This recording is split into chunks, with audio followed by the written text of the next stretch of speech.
Chris, tough one to take, I imagine, that one tonight. You gave it everything tactically, and unfortunately don't come away with anything. Your assessment of the performance? Yeah, we did again. I think, first and foremost, I've got to say what a tremendous effort was of some supporters to make it down here on a train strike on a Tuesday night. Fixture list yet again. You're scratching your head. Why can't this have been a London derby tonight and us come down on a Saturday afternoon? So for them to give their support through 100 and odd minutes as it was fabulous, and I think their reaction at the end was what we're all feeling. So close, but yet so far. Incredible start to the game. You must have been delighted. Was that straight off the training pitch? Well, no, they just showed the quality, and this is one of my criticisms, and maybe just as what you're having to deal with in the Premier League. You're dealing with, I would say minimum £250 million players in terms of Eze and Elise, and you've seen what they can produce. Ours is a team goal, but even second half, we got ourselves back into the game. We had a foothold in the game, but we need to show that quality. If the players want to play in the Premier League, whether it's for Sheffield United and keeping us up in the Premier League, or individually they feel or see their future in the Premier League, then overall they need to show that quality. And that was a disappointing thing, because we built up momentum and then we just turned it over in key moments, and we got into some great positions, especially second half, especially up to the lead up to their third goal.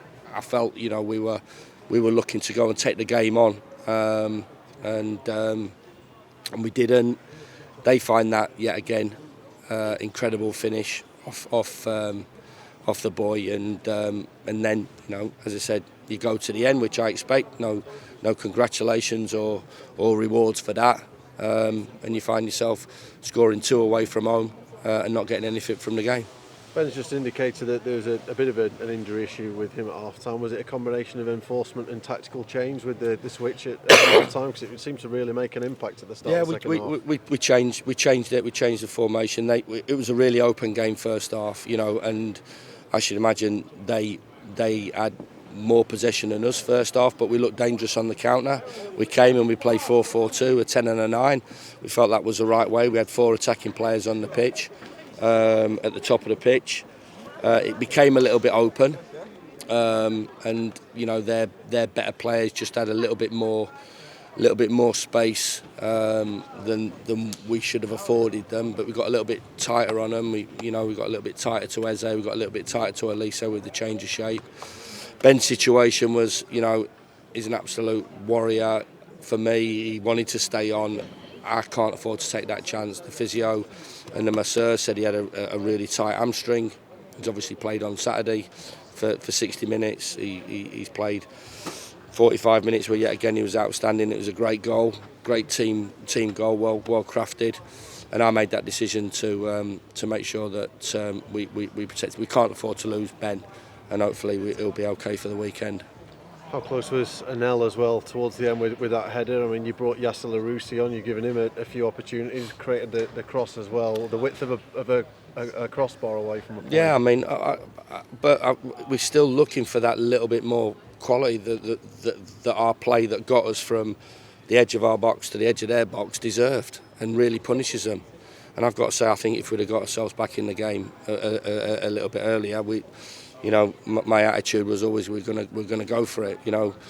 Belief in the team is strong. You see that. I said before. There's a lot of things that we put out there before we walked through the door that we needed to address, and we're addressing them. And the team, it doesn't feel as if it's a team that's absolutely incredibly struggling for confidence in terms of struggling for belief about the system, about what we're doing as coaches and managers, about their teammates or about themselves. And you come here tonight and you believe you can get a result. But like I said to you, going back to what the Premier League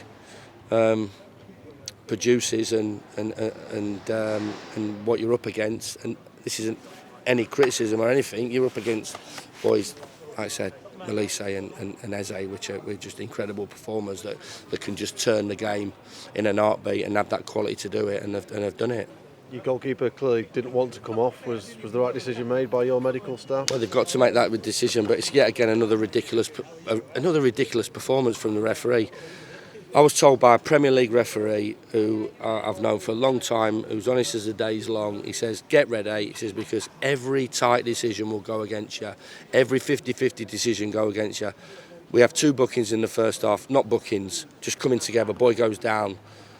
Their boy absolutely takes our goalkeeper out. We have to change goalkeepers, and the boy don't get booked. And he's saying, no, it was an accident, he clashed, he collided. It makes no odds if it's an accident or it's not an accident, it's a yellow card. We pick up 4 yellow cards, 5 yellow cards, they pick up 1 at the death for time wasting. They're taking an age, their game management was good, but they're taking an age. We talked with Harold Webb about speeding the game up and making sure that referees have got a grip on that, and you could hear the frustration for the supporters. You could see our frustration from our players, and in terms of the referee not getting the grip. And like I said, every 50-50 or tight decision goes against us, and if that's what we're going to have to deal with between now and the end of the season, we're going to deal with. But I'm not just going to go under the radar and not say anything. I've been to see the referee. I've told him that. One of his assistants was eating a sandwich at the time. I thought that was a complete lack of respect. Hopefully he enjoyed his sandwich while he was talking to a Premier League manager. Are you going to follow it up with Howard Webb, or expect anything to change? Well, it's the same as what happened Saturday. Boys going down, conning the supporters, trying to con the referee. Every tight decision yet again. It's happened too many times for me not to say anything. I'm not deflecting anything. I'll say it as it is, and that's how I feel. Every tight decision, it always feels that's the case. Any 50-50, any coming together. It wasn't an aggressive match. It was a competitive match. I think both teams have got respect for each other. I've certainly got a load of respect for Roy Hodgson and Ray Lewington and those guys here. It was competitive. Nobody went out to seriously injure, and we end up picking 4 bookings up. And like I said, every tight decision goes against us, which for me is not acceptable. With the concussion, does that potentially put Evo out of Saturday? Well, we've got to wait and see. But he was obviously disappointed to come off. He didn't want to come off, but our doctor made that decision. So we'll have to wait and see. But it's a late challenge. It's a late challenge, regardless if it's an accident or it's not an accident, whether it's clumsy or not clumsy. And he gets booked, and we lose our goalkeeper. Have to make a substitution, and just think, as I said, it's poor play. And if he can't play at the weekend, might that affect Wes Fodringham's situation? He obviously had to come on tonight in terms of him potentially going out. Well, nothing's happened with Wes. As I said, he's a good professional. He's been absolutely spot on over the last 3 or 4 days. We talked about it. I've talked about it openly. Evo's coming in, and he's going to be in number 1. The supporters gave Wes and rightly so, because he's been a fabulous player for us. I've made that decision. We've made that decision as a club to offer Evo a long-term contract, and Wes at the moment's not playing, but he'll be professional enough if he has that opportunity of playing on Saturday to go in and produce a good performance. Just finally, still hopeful you're going to add that right-sided centre-back before the window closes? Yeah, I'm sure things will be happening. They're happening all afternoon today, and discussions between our senior guys and other clubs regarding getting a body in, and fingers crossed over the next 2 or 3 days we'll get somebody in, and that'll be us done. Cheers, Chris.